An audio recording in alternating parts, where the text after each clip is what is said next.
And thanks for joining us this afternoon. The International Monetary Fund has revealed that China and other official creditors of Ghana are yet to reach an agreement on how they intend to restructure the external debts of the country. Ghana collectively owes external creditors some $30 billion and is seeking to restructure some $10.5 billion. However, JoyNews is now learning that the exercise has not been smooth as expected. The International Monetary Fund indicating this afternoon that the external restructuring will be crucial for the country to have an approval from the IMF board, which will then pave way for the release of the next tranche of $600 million. Stefan Rode is the leading member of the IMF mission heading to Ghana and assessing our situation. He's been addressing the press earlier today. On external creditors and what is needed from the IMF's perspective for us to be able to proceed with the board meeting. We mentioned it several times. We refer to it in the press in the press release. What is really needed at this stage is what we call financing assurances. The nature of those financing assurances, you will remember at the time of the program approval, was a general commitment from the official creditors to provide relief consistent with the program parameters. We are now at the first review and we need progress, and so we're moving from a general commitment to a specific credit commitment on the terms. Specific terms of the debt restructuring. And so what is needed at this stage is an agreement between the government and the OCC on those specific terms. For the external commercial creditors, based on the IMF policies, what is needed, it remains the same than what was needed at the time of the program approval, and it's just making sure that there is progress in the sense that the government continues to make good faith efforts with those external commercial creditors to reach to achieve a debt restructuring agreement that will be also consistent with the program parameters.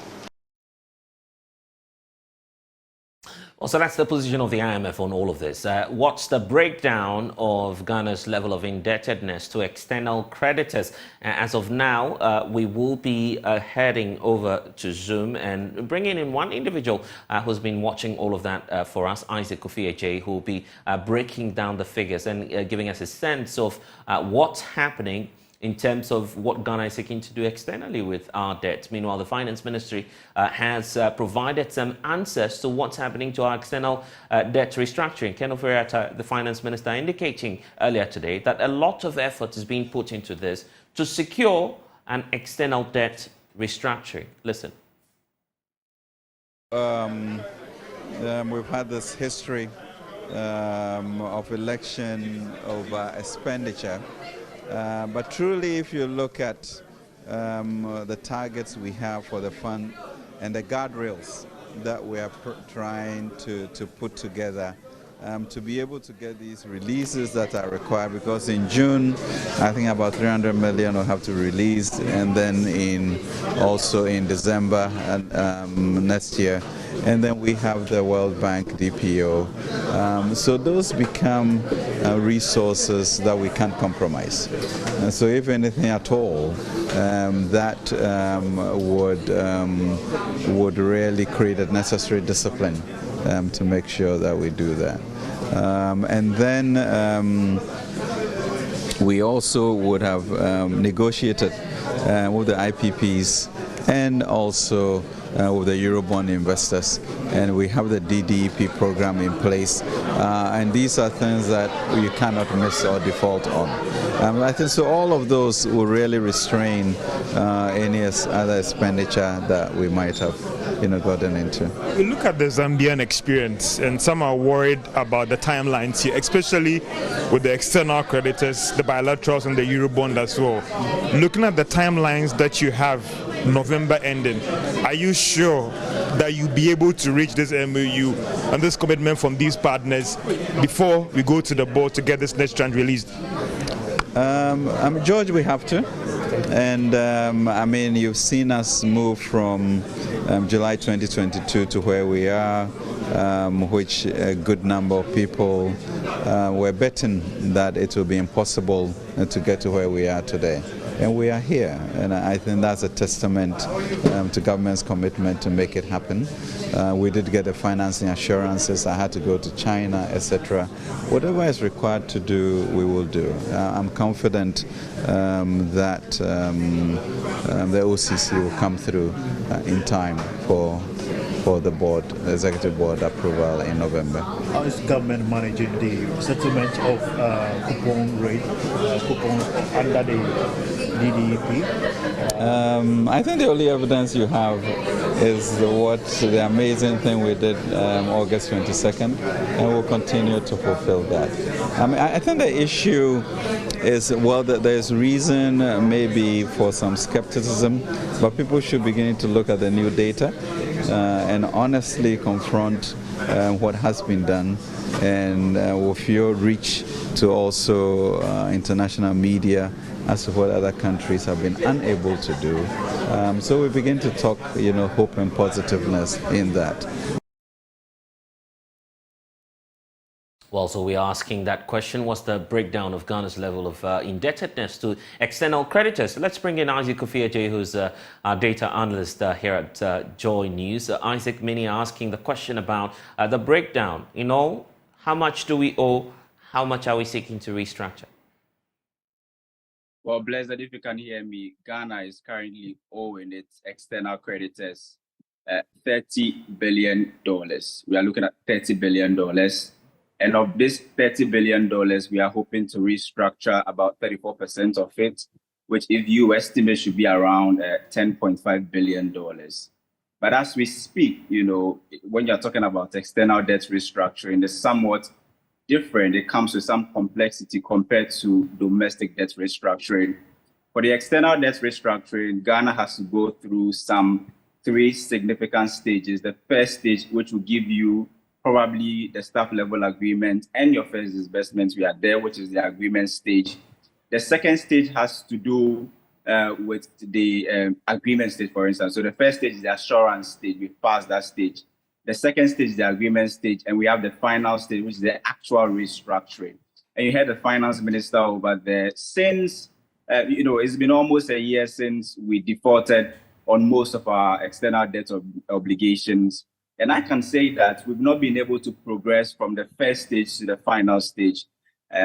Discussions and debt talks and negotiations have always been around the assurance stage, which was enough to give us that first tranche, which is the 600 million. Now we are hoping to get an additional tranche of 600 million, and we have to cross the first stage to actual restructuring and actual agreement, which means that we have to have different conditions and meetings with creditors like China, Paris Club. Multilateral loans are not part of this debt arrangement, around $8.8 billion, dollars. But the most important part is the commercial creditors, the Eurobond creditors, that we are owing them close to $13.2 billion, Blessed. Why is China of importance to the country? We just heard the finance minister there talk about some efforts to reach out to the Chinese government. Well, China is very important because if you look at the bilateral loans that we owe, about $5.4 billion, and China is holding about 43% of the entire bilateral loans.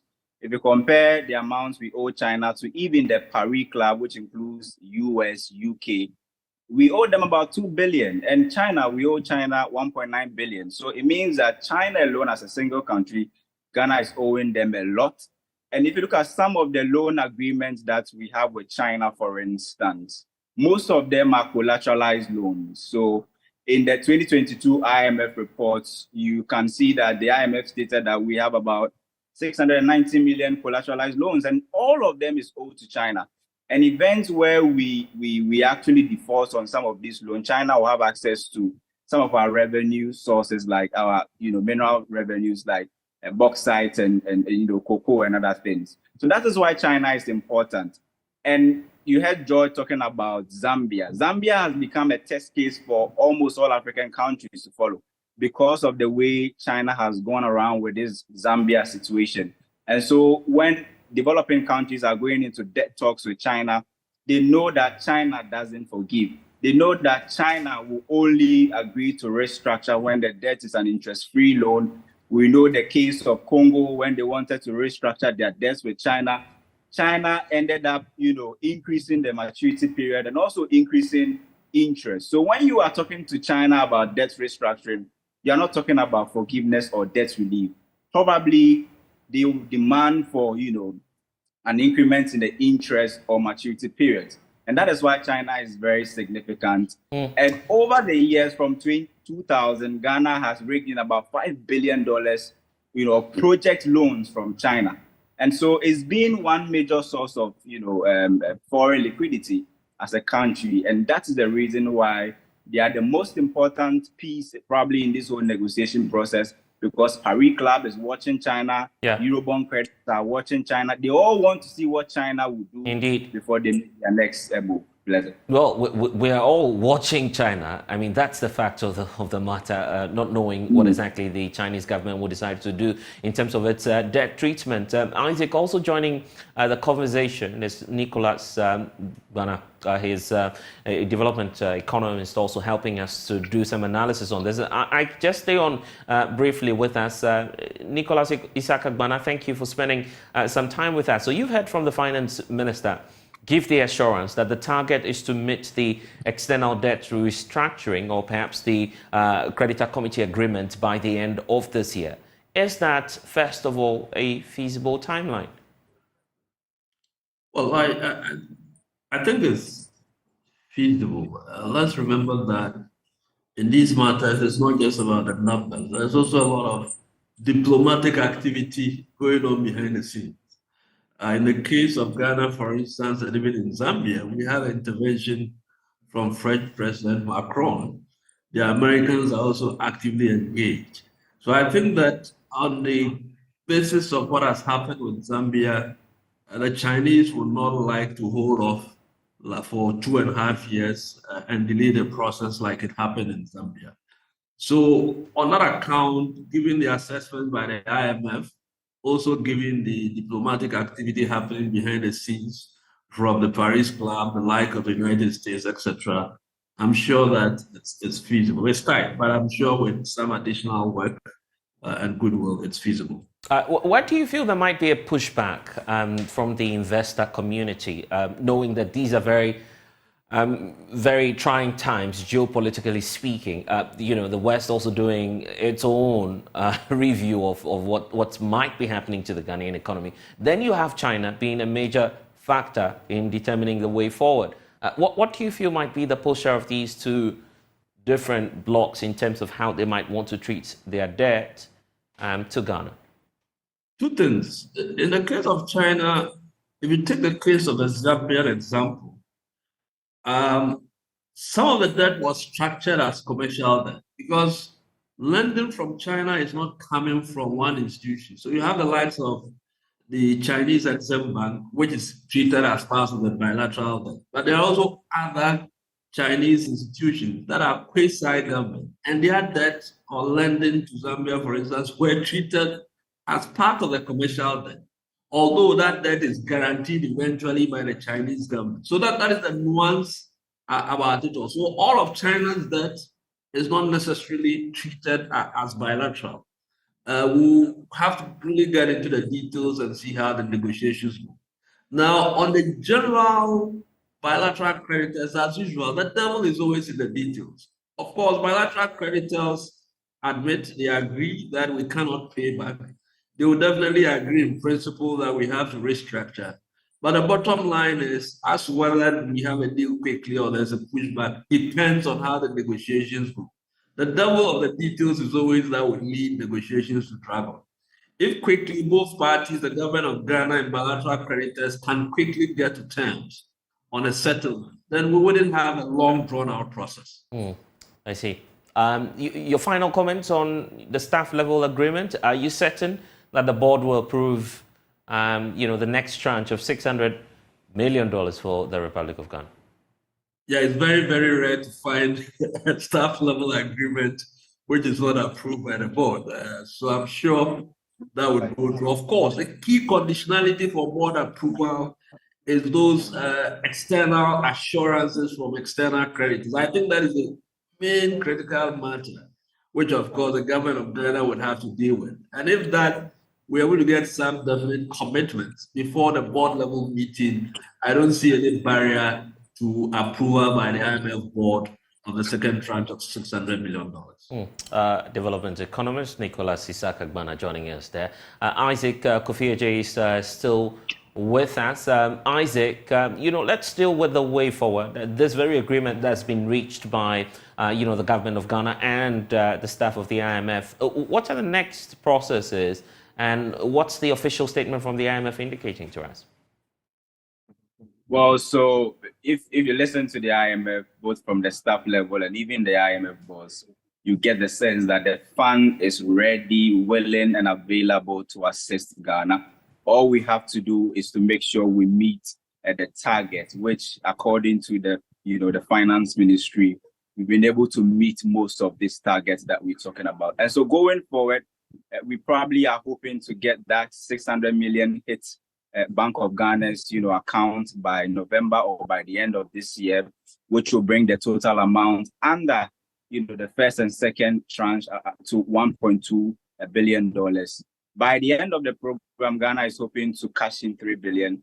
The 3 billion, apart from the 3 billion that IMF is giving us, we are also going to get additional funding from the World Bank, which is going to come as a result of this program.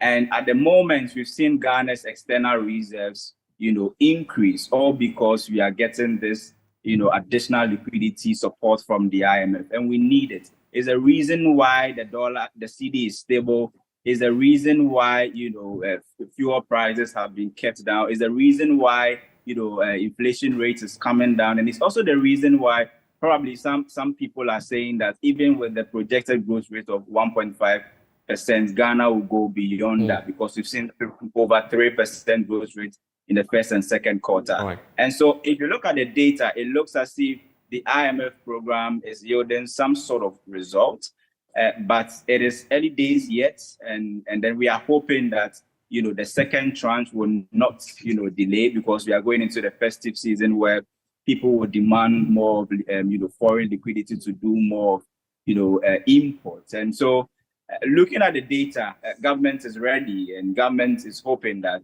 it will get that additional support from the IMF. Okay, we keep monitoring the space. Isaac Kofi joining us with the latest in terms of what the implications are by the figures.